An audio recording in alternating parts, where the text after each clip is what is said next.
Hello student, आप सभी का मेरे चैनल टेक बाय प्रिंस पे स्वागत है। देखिए, ये हमारा प्रश्न है, बहुलक ज्ञात कीजिए। ठीक है, देखिए ये ऐसे प्रश्न हर साल पेपर में देखने को मिलते हैं। ये क्लास 10th का काफ़ी महत्वपूर्ण क्वेश्चन है, क्योंकि ऐसे प्रश्न हमें हर साल हमारे क्वेश्चन पेपर में देखने को मिलते हैं। ठीक है, देखिए इसका हम हल करेंगे।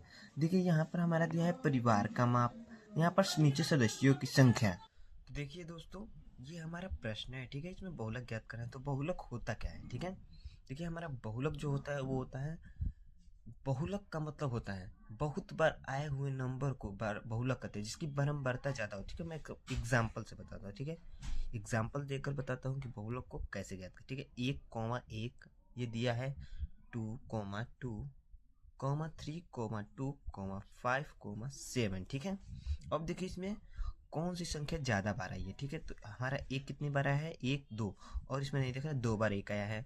अब देखिए 2 कितनी बार आया है, 1, 2, 3, 3 बार 2 आया है, और यहाँ पर 3 1 बार आया है, 5 भी 1 बार आया है, और 7 भी 1 बार आया है। ठीक है, तो इसमें सबसे ज़्यादा बार कौन आया है, 2, तो वही हमारा बहुलक हो जाता है। ठीक है, ये हमारा हो जाएगा बहुलक। ये बहुलक का ये डिफिनेशन होता है, जिसकी संख्या जो बारंबारता ज़्यादा हो वो बहुलक होता है। ठीक है, बहुलक। तो इसमें 2 ज़्यादा है, 2 ज़्यादा बार है, तो ये हमारा बहुलक है। देखिए ये है डायरेक्ट बहुलक को कैसे निकालते हैं। ठीक है, अब हम आपको बताएंगे कि बहुलक निकालने का फॉर्मूला क्या होता है। फॉर्मूले से आपको पेपर में कैसे करना है, वैसे मैं आपको बताऊंगा कि बहुलक कैसे निकालते हैं पेपर की तरीके से। ठीक है, तो देखिए मैं आपको पहले फॉर्मूला लिखकर बताता हूँ। देखिए फॉर्मूला पहले लिखने से क्या होता है कि, देखिए फॉर्मूला पहले लिखने से ये होता है कि आपको पता चल जाता है कि मुझे निकालना क्या है। और मैं आपको ऐसे बताऊंगा तो आपको नहीं समझ में आएगा, लेकिन मैं पहले फॉर्मूला लिख दूंगा तो मैं आपको समझाऊंगा कि फॉर्मूले के तरीके से इसमें से हम कैसे निकालेंगे। ठीक है, तो हमारा बहुलक का फॉर्मूला क्या होता है। ठीक है, तो हमारा होता है, देखिए जेड बराबर, देखिए बहुलक को जेड से प्रदर्शित करते हैं, ये बहुलक का सिंबल है जेड। ठीक है, बहुलक का सूत्र होता है एल प्लस एक कोष्टक में F1 माइनस F0 बटा में 2, और देखिए इसको कॉपी कर देना है हमें, F1 minus F0 minus F2, एक F2 बढ़ जाता है। ठीक है, और ये F2 है, इंटू में H हो जाता है। ठीक है, ये हमारा बहुलक का फॉर्मूला होता है। अब देखिए, अब इसमें हमें इसी में से निकालना है कि L कौन सा है, F1 कौन सा है, F0 कौन सा है, F2 कौन सा है यहाँ पर, और H कौन सा है। ठीक है, यहीं से हमें इसी से निकालना है। तो चलिए मैं निकाल के बताता हूँ। देखिए, अब मैं पहले बताता हूँ कि एल कैसे निकालते हैं। ठीक है, देखिए पहले बहुलक होता क्या है। देखिए पहले बहुलक का वर्ग निकालेंगे। ठीक है, तो हम यहाँ पर डालते हैं बहुलक का वर्ग। ठीक है, बहुलक का वर्ग कौन सा होता है। देखिए हम नीचे वाली संख्या में देख रहे हैं, जैसे कि यहाँ पर है सदस्यों की संख्या। ठीक है, तो यहाँ पर सदस्यों की संख्या हम देखेंगे कि इसमें सबसे बड़ी संख्या कौन सी है। तो आपको इसमें सबसे बड़ी संख्या कौन सी दिख रही है, यहाँ पर है 7, 8, 2, 2, 1, तो सबसे बड़ी संख्या हमारी हो जाएगी 8। ठीक है, तो उसके ऊपर वाले को लिखना है। देखिए हम इसको नहीं लिखेंगे, उसके ऊपर वाले को, जिसमें परिवार का माप दिया है। ठीक है, उसके ऊपर वाले कॉलम में देखेंगे कि क्या लिखा है, तो 3, 5। ठीक है, तो हमारा हो जाएगा 3 और 5। ठीक है, ये देखिए हम इसको लिखेंगे बहुलक का वर्ग। ठीक है, पहले बड़ी संख्या देकर उसके ऊपर वाले को लिख देंगे। ठीक है, हम लिख दिया, यहाँ पर हमारा हो गया 3 और 5।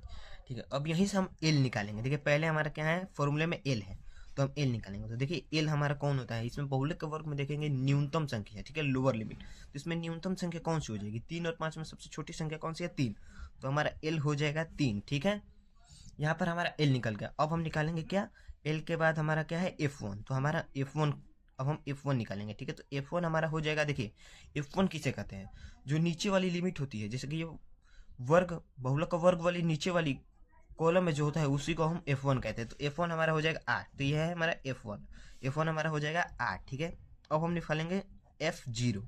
देखिए हमारा F0 कौन सा होता है, देखिए मैं आपको बताता हूँ कि देखिए ये है F1, ये F1 हो गया। अब इसी से हम F0 और F2 भी निकालेंगे।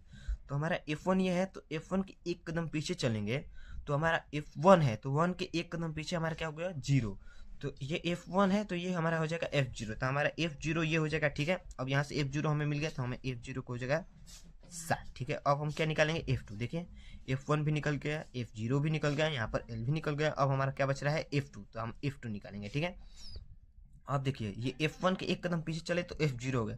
अब हम F1 के एक कदम आगे चलेंगे तो हमारा F2 हो जाएगा। ठीक है, तो हमारा ये F2 यहाँ से मिलेगा, तो हमारा F2 क्या हो जाएगा, 2। अब देखिए F1 भी निकल गया, F0 भी निकल गया, F2 भी निकल गया और L भी निकल गया। अब हमें क्या निकालना है, H। तो देखिए H कैसे निकालते हैं, तो देखिए H निकालने के लिए हमें क्या करना पड़ता है, देखिए यहाँ पर हम डाल देते हैं H, यहीं से H निकालेंगे। देखिए जो बहुलक का वर्ग है उसके अंतर को ही हम H कहते हैं। तो 5 और 3 है तो इसका अंतर क्या हो जाएगा, तो 5 में से 3 जाएगा तो हो जाएगा हमारा 2, तो हमारा H क्या हो जाएगा 2। देखिए अब हमें, देखिए अब फॉर्मूले की सहायता से हमने पूरी संख्या निकाल ली है। यहाँ पर L भी निकल गया है, F1 भी निकल गया है, F0 भी निकल गया है, F2 भी निकल गया है और H भी निकल गया, ठीक है। अब इस जो भी हमारा मान है उसको फॉर्मूले में रख देंगे, ठीक है। तो अब पहले फॉर्मूला लिखेंगे, ठीक है। तो हमारा फॉर्मूला यहाँ पर हो जाएगा Z, ठीक है, L प्लस कोष्टक में F1 माइनस F0 बटा में 2F1 माइनस में F0 माइनस में F2 कोष्टक बंद इंटू में H, ठीक है। आपको ये फॉर्मूला याद करना होगा, किसी भी कीमत पे आपको फॉर्मूला याद करना। देखिए आपको फॉर्मूला में यहीं पर याद करा देता हूँ। देखिए आपको कुछ नहीं करना है, बस करना है Z इक्वल टू में, आप मेरे साथ उसको रिवाइज कीजिए, उसको दोहराइए, L plus F1 minus F0, फिर बटे में भी F1 माइनस F0 और F1 के साथ 2 का गुणा कर देंगे और माइनस में F2 इंटू में H, ठीक है। ऐसे आप इसको याद कर लीजिए। अब देखिए इसकी यहाँ पर ऊपर जो मान आया है इसमें रखते हैं। देखिए यहाँ पर L की जगह पर है हमारा 3, L का मान 3 है, ये प्लस, ठीक है। F1 का हमारा मान है 8, F0 का हमारा मान है यहाँ पे 7, तो 8 माइनस 7। अब यहाँ पर है 2, अब यहाँ पर कुछ नहीं है तो क्या हो जाएगा, गुणा हो जाएगा। F1 का मान हमारा है 8 माइनस F0 का मान है 7, फिर से माइनस F2 का मान है 2, ठीक है। ये कोष्टक बंद और गुणे में H, तो H का हमारा मान आया है 2, ठीक है। यहाँ पर 2 लिख देंगे। अब देखिए इसको कैसे करेंगे, अब इसको हल करते हैं। यहाँ हमारा 3 प्लस है तो 3 प्लस 8 में से 7 जाएगा, हमारा हो जाएगा 1 बटा में 8 दूनी 16 माइनस का 7 माइनस का 2, ये हमारा कोष्टक अभी बंद ही रहेगा, इंटू में 2। अब इसको करेंगे, देखिए 3 प्लस ये देखिए 1 बटा में 16 में से देखिए माइनस 16 माइनस का 7 माइनस का 2, तो 16 माइनस का 7 माइनस का 2 हो जाएगा माइनस का 9, ठीक है। और ये इंटू में 2। अब देखिए यहाँ पर हो जाएगा 3 प्लस 1 बटा 16 में से 9 घटाएंगे तो हमारा हो जाएगा 7, ठीक है। 7 होगा, 16 में से 9 गएगा।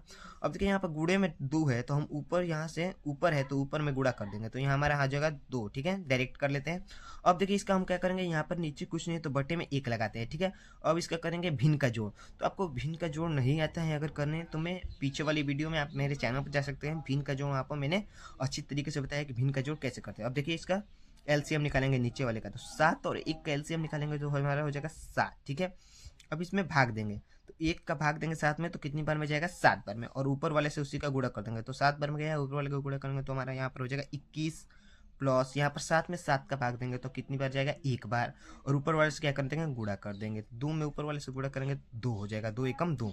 अब 21 प्लस 2 कितना हो जाएगा, 23, और बट्टे में क्या आया, 7, हमारा आ गया 23 बटा 7, ठीक है। अब इसको और हल कर देंगे, ठीक है। तो यहाँ पर हम लिखते हैं, देखिए एक लाइन पार देते हैं, हम लिखते हैं 23 बटा 7, अब भाग दे देंगे। तो अगर हम 23 में 7 का भाग देंगे, ठीक है, यहाँ पर भाग देते हैं, 23 अंदर हो जाएगा, 7 का भाग देंगे तो कितनी बार जाएगा, भाग देंगे तो 17 का 21, 3 बार में हमारा कट जाएगा, यहाँ पर हो जाएगा 21, 3 में से 1 गया 2, ये 2 2 कट गया। अब देखिए हमारा कोई संख्या नहीं है तो दशमलव लगा देते हैं, और दशमलव लगाने के लिए यहाँ पर एक 0 लिख देते हैं, ठीक है। अब हम भाग देंगे, 7 का पढ़ेंगे कि 20 से कम है, 20 से ज़्यादा नहीं है ना, नहीं तो 20 है, ठीक है। तो 7 का पढ़ेंगे, 7 का 7, 7 दूनी 14, ठीक है, 2 बार में आएगा 14। यहाँ पर देखिए 20, यहाँ पर 1 हासिल लेंगे तो 10 में से हो जाएगा 4, 4 में से 10 में से 4 गया 6, यहाँ पर बचा 1 1 1 कट गया, ठीक है। अब यहाँ पर देखिए कोई भी संख्या नहीं है, यहाँ पर दशमलव लगाते हैं तो 1 0 और बढ़ा सकते हैं, ठीक है। अब देखिए 7 का पढ़ा पढ़ेंगे तो 7 8 है 56, तो हमारा 8 बार में जाएगा 56, ठीक है। अब हमारा नीचे बच जाएगा 10 में से 6 गया 4, ये कट गया, ठीक है। अब देखिए एक और 0 लगा देंगे क्योंकि दशमलव हमने लगा दिया है। अब देखिए 7 5 35, यहाँ पर हो जाएगा 5, यहाँ पर हो जाएगा 35, हमारा कितना बचेगा, 5, ये कट जाएगा। देखिए हमें ज़्यादा दूर लेने जाने की ज़रूरत नहीं, हम 3 अंक बाद ले जा सकते हैं, ठीक है, उतना ही छोड़ देंगे। तो हमारा फाइनल आंसर जो होगा वो होगा 3.285, यानी कि 3.285। देखिए ये हमारा फाइनल आंसर हो जाएगा, ठीक है। देखिए यहाँ पर हमारा फाइनल आंसर हो जाएगा, ठीक है। आपको बिल्कुल ऐसे ही बहुलक का जो क्वेश्चन होगा आपके पेपर में ऐसे ही करना है, पूरे आपको 5 में से 5 नंबर मिलेंगे, क्योंकि ये हर साल ऐसे प्रश्न बहुलोक के देखे जाते हैं। आप चाहे तो प्रीवियस ईयर के क्वेश्चन देख सकते हैं, ठीक है। और बिल्कुल आपको ऐसे ही करना है, एकदम आसान तरीके से। धन्यवाद।